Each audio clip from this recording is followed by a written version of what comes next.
Irmãos, se vocês puderem, vamos nos colocar em pé, fazer a leitura bíblica, 1 Coríntios capítulo 11, do versículo 27 até o versículo de número 31. Diz assim a palavra de Deus: Portanto, todo aquele que comer o pão ou beber o cálice do Senhor indignamente, será culpado de pecar contra o corpo e o sangue do Senhor.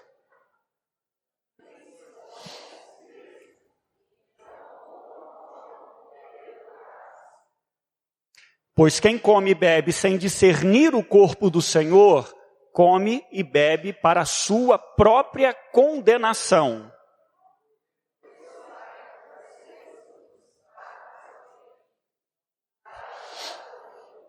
Todos juntos o 31. Mas se nós nos examinássemos a nós mesmos, não receberíamos juízo. Amém, até aqui. Vamos orar, queridos, mais uma vez? Pai, em nome de Jesus, te damos graças pela tua palavra, pela oportunidade e privilégio que nem sempre reconhecemos de poder ouvir a pregação e a ministração da tua palavra. Porque, primeiro, Deus, há muitas pessoas no mundo inteiro que não têm esta liberdade e essa bênção. E, em segundo lugar, Deus, porque ao ouvirmos a pregação da tua palavra, o Senhor gera fé no nosso coração. E pedimos que seja assim. Gere, Deus, fé no nosso coração. Fé, Deus, que redunde em temor ao teu santo nome. Pedimos que seja assim nesta noite, em nome de Jesus. Amém, Pai. Irmãos, podem se assentar? Eu acho que você vai concordar comigo que encontros, um encontro marcado, um encontro que foi marcado, ou que você foi convocado, a ter, gera os mais diversos sentimentos e expectativas nas pessoas. Às vezes alguns encontros são fortuitos, acontecem por acaso. Eu me recordo que uma vez, eu não sei se vindo de Brasília, se vindo do Rio de Janeiro, eu sei que voei junto com o ex-jogador de futebol e agora senador, o Romário. E quando descemos, foi um auê, muita gente correndo atrás e querendo tirar fotografia com ele, particularmente algumas mulheres, querendo tirar foto com ele e observando aquelas ações ali, aquela tietagem e até o inconveniente, porque o cara estava andando e daqui a pouco pegava, colocava o braço, uma coisa até inconveniente e chata. Outros tipos de encontro, você deve se recordar, ou quem tem filho adolescente, quando de repente ou adolescente ou a adolescente se depara, fica cara a cara com a paquera, com aquela paixão platônica, aí fica com aquela cara de bobo, fica sem saber o que fazer, fica mexendo no cabelo, olha para baixo. O fato é que sentimentos e atitudes são manifestadas ali naquele momento, Quando também alguém vai para uma entrevista de emprego, vai cheio de expectativas, embora tenha um excelente currículo ou um bom currículo, fica naquele medo, Como que eu vou me comportar, o que eu vou falar, o que eu não posso falar, o que eu devo falar, o que eu não devo falar. Enfim, irmãos, os encontros de um modo geral geram expectativas e sentimentos no nosso coração e na nossa alma. Veja aqui comigo, volta aqui comigo, por favor, 1 Coríntios, capítulo 11, a partir do versículo de número 27. Paulo escreve essa carta é mais ou menos do ano 55, alguns vão colocar do ano 57, pouco tempo depois que Jesus morreu e ressuscitou. Ele escreve essa carta para resolver uma série de problemas. Era uma igreja problemática. Te confesso que se eu fosse convidado para pastorear essa igreja, eu acho que provavelmente eu declinaria o convite. Porque igreja complicada. Uma igreja cheia de problemas de relacionamentos. Você vai pegar os primeiros capítulos, haviam pelo menos 4 grupos na igreja. E grupos auto-intitulados. Eu sou de Apolo, eu sou de Pedro, eu sou de Paulo, eu sou de Cristo. Havia problemas morais. E o problema era tão sério que Paulo diz assim, olha, nem entre os ímpios eu tenho ouvido falar desse tipo de problema. O filho e o pai coabitando com a mesma mulher, que no caso não era a mãe do filho, Provavelmente era viúvo, e aí ele arrumou, entre aspas, uma mulher e ambos, filho e pai, coabitavam. Um outro problema doutrinário. Se você abrir 1 Coríntios 15, todo o capítulo 15 de 1 Coríntios é para resolver um problema. As pessoas estavam dizendo que não haveria ressurreição de mortos, que Jesus Cristo não ressuscitou dentre os mortos, e esse é um fundamento da nossa fé. Paulo, então, escreve para dizer, olha, vocês estão redondamente enganados. Vem comigo para o capítulo 11. Capítulo 11 também tem mais um problema. Qual era o problema? O problema da ceia do Senhor. Irmãos, diferentemente do que acontece nos nossos dias, naquele tempo, no primeiro século, a ceia era a ceia mesmo, era uma refeição. A gente não tem o nosso almoço comunitário? É mais ou menos isso. Né? Era comer e beber mesmo. Só que comia-se pão e bebia-se vinho. E isso estava acontecendo de uma maneira inadequada, sem o devido preparo espiritual. Paulo chega a dizer, abre comigo aí, se você puder, por favor, 1 Coríntios 11, versículo de número 17, ele chega a dizer, irmãos, que aquelas reuniões, que a celebração, em vez de fazer bem, estava fazendo mal. Olha só o que diz o texto. Entretanto, nisto que lhes vou dizer, não os elogio, pois as reuniões de vocês mais fazem mal do que bem. Você já imaginou um negócio desse? Aqui, a gente fala da nossa igreja agora. Rapaz, eu ir para Betânia faz mais mal para mim do que bem? É o fim da picada. É o fim da picada. E adorar o Senhor está me fazendo mais mal do que bem? Misericórdia, Jesus. Misericórdia. E é isso que Paulo fala. Mas por quê? E aí você vai acompanhar comigo. Por que Paulo afirma isso? Porque, diferentemente, repito, do que acontece hoje, o pessoal comia e bebia mesmo. A ceia era comer mesmo, não é um pedacinho. E aqui, muito respeitosamente, vou pegar.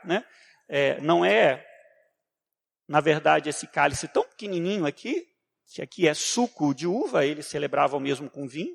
Na antiguidade, suco de uva só se fosse muito na hora mesmo, porque se fazia vinho para poder se preservar o fruto da videira, que no caso são as uvas, e não é esse pedacinho também de pão que nós comemos.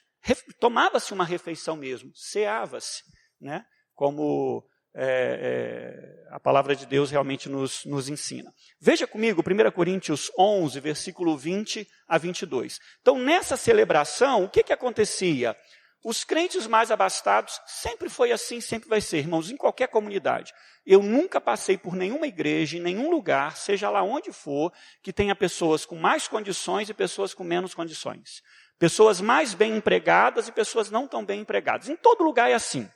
Em todo lugar é assim. Você pode pegar qualquer região do país, qualquer lugar. E aqui em Corinto não é diferente. Havia um pessoal que era minoria, mas havia, que tinha bons recursos financeiros, e tinha outros que não. O que acontecia? Quem tinha mais grana, os caras comiam para valer, os caras bebiam, chegavam a se embriagar. Embriagar. Diz a palavra de Deus, veja só comigo, por favor, 1 Coríntios 11, 20 em diante, até o versículo 22. Quando vocês se reúnem, não é para comer a ceia do Senhor. Versículo 21. Porque cada um come sua própria ceia, sem esperar pelos outros. Assim, enquanto um fica com fome, outro se embriaga. Versículo de número 22. Será que vocês não têm casa onde comer e beber? Ou seja, aquilo que a gente considera um sacramento, um momento especial, um momento de comunhão com Deus, mas um momento de comunhão também com meu irmão, com minha irmã, estava acabando sendo um momento para eu simplesmente comer e beber e que todo o resto, segundo plano. Segundo plano. Infelizmente, diz a palavra do Senhor. Então, eles não se preparavam adequadamente, não celebravam adequadamente a ceia do Senhor, porque havia egoísmo. Eu estou pensando em mim, não quero saber de mais ninguém. De mais ninguém. Desrespeito com os irmãos. Eu tenho dinheiro, eu como e bebo mesmo e não estou nem aí. Você que não tem dinheiro, o problema é seu. O problema é teu. Isso estava na cabeça de alguns. E falta de reverência com a mesa do Senhor. Você imagina, irmãos, e aí mais uma vez, eu não vou distorcer a palavra de Deus, ok? Nem estou fazendo apologia para a gente usar vinho em Santa Ceia. Não sou favorável e a gente não vai usar. Mas na antiguidade, no primeiro século, o que se usava era vinho mesmo. Então, em vez do pessoal comer com moderação, beber com moderação, comia pensando só em si mesmo, bebia pensando só em si mesmo. Aí é que está o grande erro e o grande pecado. Então, meus irmãos, volta aqui comigo no texto que a gente leu, 11, versículo 27 até o versículo de número 30, 31. O apóstolo Paulo deixa claro que há consequências. Nós estamos aqui num encontro para celebrar a ceia do Senhor. Se eu não participo corretamente, se eu não como e bebo como Deus quer que eu coma e beba, há consequências. Sou eu que estou falando? É terrorismo psicológico do pastor? Irmãos, você acredite no que você quiser. Veja comigo o versículo 27 mais uma vez. Paulo diz que quem come e bebe indignamente, come e bebe erradamente, se torna culpado de pecar. Culpado de pecar. Você me ajuda aqui, queridão, que aqui não está aparecendo. Culpado de pecar. Você vai ver isso no versículo 27. E mais ainda, veja só, indignamente será culpado de pecar contra o corpo e o sangue do Senhor. Se você for para o versículo 30, há uma coisa ainda mais enigmática. Eu digo enigmática assim, só por dizer, porque está claro. Ele diz assim no versículo de número 30, por isso que há entre vocês o quê? Fracos e doentes. Opa, quer dizer então que se não participo dignamente, corretamente, isso pode trazer consequências, inclusive sobre a minha vida? Sim. E no final ele diz assim, e vários já dormiram. Eu sei que é um texto problemático, vários teólogos, mas mesmo que a gente queira jogar para cá, jogar para lá, a ideia é, amigo, isso é sério. Isso é sério. Isso é sério. E a gente precisa participar com dignidade. Não com perfeição, porque ninguém aqui é perfeito. Ninguém aqui é. Mas imagina comigo, embriagando-se, me importando comigo e esquecendo do outro, com egoísmo, irmãos, estava absolutamente errado. Então, a gente já viu que há esse encontro negativo, essa forma negativa, errada de participar da ceia. E qual seria a forma certa? Vamos ver então, como devemos participar corretamente da ceia do Senhor. Irmãos, aqui obviamente que o que eu vou falar é apenas a ponta do iceberg, há muitas informações, há muitas instruções, mas eu queria aqui trazer pelo menos algumas delas. Primeira, participe com gratidão. Gratidão na sua alma, gratidão no seu coração. Paulo ele não fala explicitamente sobre gratidão aí no texto, eu reconheço isso, mas ela deve ser a marca número 1 no coração e na alma de quem participa da mesa do Senhor. Irmãos, fomos convidados, eu fui convidado, você foi convidado pela Santíssima Trindade para participar não de uma mesa qualquer. Eu sei que aqui não tem caviar, eu sei que aqui não tem filé mignon, eu sei que aqui não tem frutos do mar para a gente dizer o seguinte, olha que mesa chique. Mas aqui há algo muito mais importante do que isso. Há uma glória muito maior aqui. Há uma honra muito maior aqui. Louvado seja o nome do Senhor. Ao ir para ela, quando eu vou para ela, eu preciso me recordar de algumas coisas. Primeiro, Jesus me chama de amigo. Jesus me chama de filho. Jesus me chama de amado. E ele não fala isso da boca para fora. Não fala isso. Então eu devo ser grato ao Senhor. Porque Paulo diz assim, antes nós éramos inimigos. Antes nós estávamos debaixo da ira divina. E agora ele diz assim, me perdoa, me limpa, me purifica e diz assim, vem cá, senta aqui à mesa, vamos comer, vamos beber juntos. Irmãos, na mesa eu sou chamado a me lembrar, a me recordar que o pão que representa o corpo de Cristo, esse corpo de Cristo levou chicotadas. Esse corpo de Cristo levou bofetadas. Esse corpo de Cristo foi massacrado.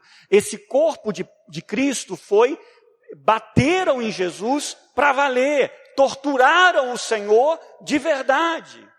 Quando eu chego para a mesa e olho o cálice, eu me lembro do sangue do Senhor, os pregos que perfuraram as mãos e os pés do nosso Salvador, do chicote que quando batia, e Jesus foi chicoteado por um tipo de chicote que tinha nas pontas pedaços de osso, pedaço de metal, que quando batia no corpo e puxava, entrava na carne e o sangue iria sair mesmo. Iria sair. Foi assim que Jesus foi chicoteado. Foi assim que começaram a arrancar, entre aspas, sangue do meu Senhor e do meu Salvador. Louvado seja. Então, quando eu venho para essa mesa, eu me lembro disso. Jesus sofreu em meu lugar. O que eu posso fazer? No mínimo, agradecer. Deus, muito obrigado. Senhor, muito obrigado. Era eu que deveria estar lá.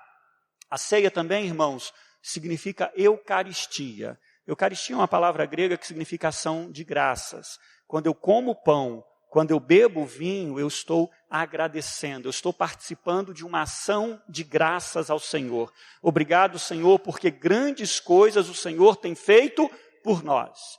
E qual foi a grande coisa que o Senhor fez por nós, né? Do perdão do pecado. Ele nos deu vida. Abra comigo, por favor, João, capítulo 6, versículo 54.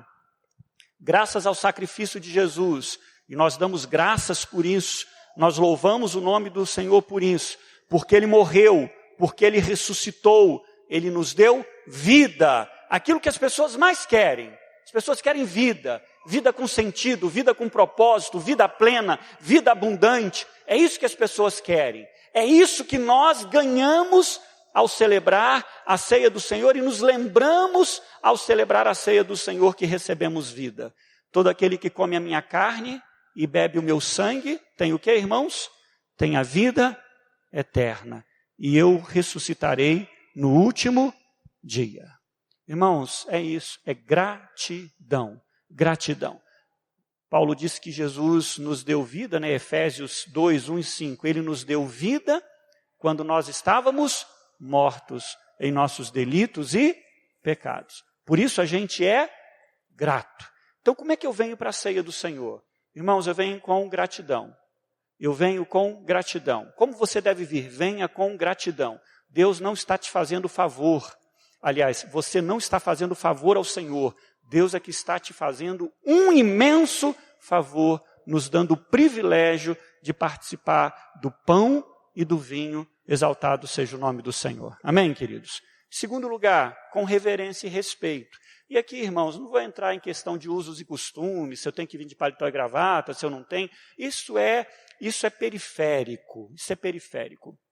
A reverência, o respeito estão nas nossas atitudes, no nosso sentimento, né, no nosso coração para com o Senhor. Agora, por outro lado, a gente precisa entender. É um momento de alegria? Para mim é um momento de alegria. Jesus morreu por mim e ressuscitou. Louvado seja o nome do Senhor. Mas é também uma alegria respeitosa. Porque você sabe que as pessoas podem se alegrar ao mesmo tempo zombando. É tipo, né, pessoal de futebol, torcida, né? Ah, o meu time ganhou do seu, o cara está alegre. Mas ao mesmo tempo ele é desrespeitoso. O teu time não vale nada, o teu time é ruim, né? É uma alegria misturada com zombaria, com desrespeito. Então a minha alegria tem que ser respeitosa. A liberdade que eu tenho tem que ser uma liberdade com maturidade e não de maneira infantil.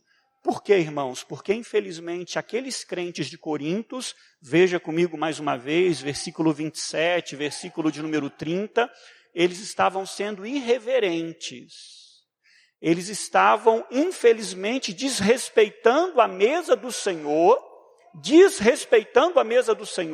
se embriagando, participando desrespeitosamente da mesa do Senhor. É possível que eu faça isso? Infelizmente é. É possível que você faça isso? Também é possível. Então, irmãos, não se trata aqui, volta comigo, isso na Igreja Católica é muito forte, né? Isso começou na Idade Média. Você tem o relicário, aí você tem uma hóstia que é colocado num local, você levanta essa hóstia, o padre, o sacerdote, vai à frente e há toda uma procissão em cima daquela hóstia sagrada, né? A hóstia sagrada. É quase uma idolatria mesmo em cima daquele pedaço de pão. Não se trata disso. a gente sabe que o pão continua sendo pão, que o pão não se transforma literalmente na carne de Cristo, que o sangue não se transforma literalmente no sangue de Cristo, mas nós sabemos que quando participamos, quando comemos, quando bebemos em fé, nós somos alimentados espiritualmente, louvado seja o nome do Senhor. Então, se por um lado, por favor, não idolatre, né, que eu e você não tomemos esse caminho. Por outro lado, irmãos, tenhamos respeito pela mesa do Senhor, tenhamos temor pela mesa do Senhor. Irmãos, eu lembro, desde a época do seminário, né, eu lembro e tenho ouvido pessoas ensinarem que não há diferença entre o sagrado e o profano. Tenho ouvido isso absolutamente direto. Por um lado, eu acredito sim. Paulo diz assim, se você quiser abrir e ver aí, 1 Coríntios 10, 31, se a gente come, se a gente come e bebe para a glória de Deus. Então, até uma coisa tão boba, entre aspas, e essencial como comer e beber, você pode fazer para a glória de Deus. Por outro lado, irmãos, o que a gente tem percebido? Em vez das pessoas sacralizarem o comum, ou profano, muitos estão desrespeitando o sagrado. A nossa geração, como disse John Stott, né, perdeu esse senso de respeito pelas autoridades, pela divindade. Então, a gente vive numa geração em que as pessoas não têm medo, por exemplo, de fazer piada com Deus, fazer piada com o nome do Senhor, de brincar com as coisas do Senhor. Nós pertencemos a essa geração que não está nem aí, não existe sagrado nem nada. Então, irmãos, a gente precisa resgatar na nossa vida e na nossa espiritualidade que existem coisas, sim, muito sagradas. O nome do Senhor é sagrado. A fé, diz o apóstolo Judas, a nossa fé é santíssima. Ela é mais do que sagrada. As coisas nossas que dizem respeito ao reino de Deus devem ser encaradas com o mais profundo respeito, por mim e por você. Tome a ceia, então, com humildade, com temor no coração. Não é idolatrando o pedaço de pão, o copinho com suco de uva, mas é entendendo que o Senhor se faz presente espiritualmente aqui. Então, que a gente tenha reverência, respeito, consagração pelas coisas do Senhor. Faça desse ato, irmãos, um ato de reflexão, né? Um ato de reflexão. A gente não é voltar à teologia ou à prática do Antigo Testamento. No Antigo Testamento há muito mais reverência nesse aspecto. Eu sei que Jesus trouxe uma liberdade extraordinária para a gente, mas muita gente tem usado mal a liberdade que o Senhor nos deu e nos tem dado. E tem confundido liberdade, né, com imaturidade. Tem confundido aí algumas coisas e precisamos tomar cuidado. Mais uma vez, não se trata de ver elementos externos, mas eu gostaria que eu, a começar de mim, a gente pudesse ter mais reverência pelo próprio nome do Senhor, pelo próprio nome do nosso Deus. Os judeus eram tão reverentes, que eles sequer pronunciavam o nome do Senhor. Na história da teologia bíblica do Antigo Testamento, eles pegaram Adon, que significa Senhor, com Yahvé, que é provavelmente o nome impronunciável de Deus, o tetragrama, e fizeram uma mesclagem para um outro nome, que os nossos irmãos pentecostais gostam muito de falar, que se chama Jeová. Jeová. Isso para não pronunciar o nome impronunciável. Respeito, absoluto respeito pelas coisas de Deus, pelo nome do Senhor. A nossa geração tem perdido esse respeito. E a gente precisa tomar cuidado com isso em nome de Jesus. Terceiro e último lugar, como é que eu participo da mesa, irmãos? Com os olhos voltados para o futuro, né? Com expectativa, com sonhos, olhando lá para frente. Realmente o apóstolo Paulo aqui nesse texto não fala explicitamente sobre a eternidade, não fala mesmo, mas o todo dos ensinamentos dos evangelhos nos fala sobre isso. Abra comigo, por favor, 1 Pedro 1,3.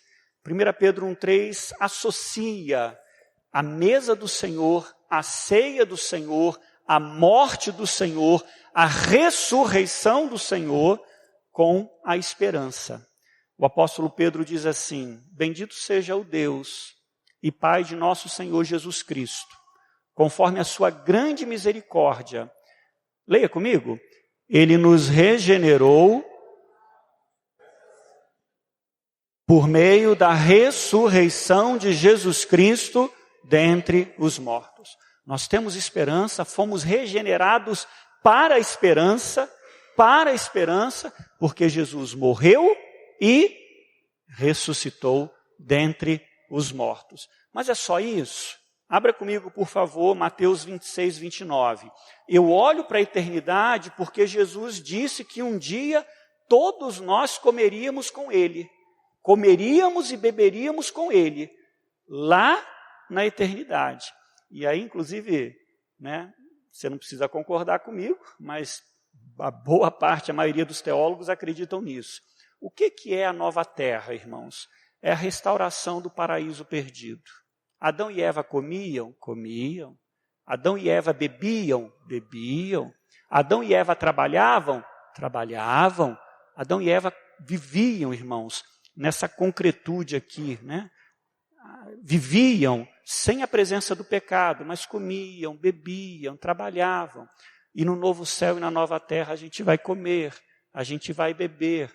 Provavelmente a gente vai ter alguns trabalhos. Exaltado seja o nome do Senhor. Aí diz o texto: eu lhes digo que de agora em diante não beberei deste fruto da videira. Até quando, irmãos? Até aquele dia em que beberei o vinho novo com vocês no reino do meu Pai. E é isso, irmãos. A Santa Ceia, conforme disse o reverendo Henrique Lara, num sermão memorável, e reverendo, sem nenhuma bajulação, acho que o melhor sermão que eu já ouvi sobre a Santa Ceia foi o senhor que pregou aqui. A Santa Ceia nos faz olhar para frente, nos faz olhar para trás, nos faz olhar para agora, mas nos faz olhar também para frente. Um dia, eu e você comeremos e beberemos no novo céu e na nova terra, exaltado seja o nome do Senhor. Isso tem que gerar expectativa no meu coração, irmãos. A ceia me faz lembrar que vai haver ressurreição de mortos. João 11, 25 a 26. Vou ter um novo corpo. Nunca mais vou morrer, nunca mais vou enfraquecer, nunca mais vou sofrer. Por quê? Porque a ceia aponta para frente. Jesus disse: você vai beber comigo, você vai comer comigo no reino de meu Pai. Um dia isso vai acontecer. E a igreja diz o que, irmãos? Maranata. Ora vem, Senhor Jesus. Maranata. Ora vem, Senhor Jesus. Apocalipse 21, de 3 a 5. Quando eu celebro a ceia, eu preciso lembrar disso. Ouvi uma forte voz que vinha do trono e dizia: agora o tabernáculo de Deus está com os homens, com os quais ele viverá. Eles serão os seus povos, o próprio Deus estará com eles e será o seu Deus. Ele enxugará dos seus olhos toda a lágrima. Não haverá mais morte, nem tristeza, nem choro, nem dor, pois a antiga ordem já passou. Aquele que estava sentado no trono disse: estou fazendo novas todas as coisas. E acrescentou: escreve isto, pois essas palavras são o quê, irmãos? Verdadeiras e dignas de confiança. Me aproximo da ceia, peço ao Senhor que me purifique, me torno digno, eu como e eu bebo. E ao comer e ao beber, eu devo olhar para frente. É um prenúncio daquilo que vai acontecer. E vai ser infinitamente melhor. Exaltado seja o nome do Senhor. Amém, queridos? Eu encerro aqui lembrando um caso que aconteceu agora, recentemente, no final do mês de outubro. Um funcionário cerimonial do Tribunal Regional Eleitoral de Santa Catarina se dirigiu diretamente ao ministro do STF, o ministro Marco Aurélio de Mello, a fim de entregar-lhe um convite para uma cerimônia em homenagem a um ministro do STJ, Superior Tribunal de Justiça, o ministro Jorge Mussi. O ministro Marco Aurélio enviou um ofício ao presidente do TRE de Santa Catarina, no qual ele recusa o convite por, abre aspas, quebra da liturgia própria do judiciário. O que houve de errado, segundo o ministro Marco Aurélio, abre aspas, integrante de cerimonial não se dirige diretamente a ministro do Supremo. Essa é a história. Muita gente comentou, muita gente falou. Nós, irmãos, não convidamos a Jesus para tomar a ceia conosco. É Ele, Jesus, que é o Rei dos Reis, o Senhor dos Senhores, a pessoa mais importante do universo. Não tem outro. Um dia todo joelho vai se dobrar, todo joelho vai se dobrar e vai declarar, Jesus Cristo é o Senhor. É Ele que está te convidando, não sou eu. Jesus está te convidando, você que já professou a sua fé, você que já foi batizado, você que está em plena comunhão com Deus e com a Igreja de Cristo, a se assentar à mesa e a comer e a beber para a glória do Senhor. Contudo, e eu encerro realmente aqui, como é que a gente vai? Não vai de qualquer jeito, não vai de qualquer forma. Vai, irmãos, com gratidão no coração. Eu vou falar por você, e eu vou falar por mim, eu vou falar por todos nós. Não somos dignos por nós mesmos. É uma honra. Agradeça ao Senhor. Agradeça ao Senhor. Apresente-se à mesa do Senhor com reverência, com respeito. Não de qualquer forma, não de forma banal. Isso aqui eu faço todo mês. Irmãos, há algo de tremendamente sagrado e santo nesse momento. Jesus se encontra espiritualmente conosco. Se encontra espiritualmente no pão, se encontra espiritualmente no vinho. Essa é a teologia calvinista. E faça isso, irmãos, com o coração cheio de esperança. O melhor de Deus ainda está por vir. E não é nessa terra. Não é nessa terra. O melhor de Deus ainda está por vir. Nem olhos viram, nem ouvidos ouviram, nem jamais penetrou em coração humano o que Deus tem preparado. E a gente, quando come e bebe, a gente se lembra disso. Louvado e engrandecido seja o nome do Senhor. Amém, queridos?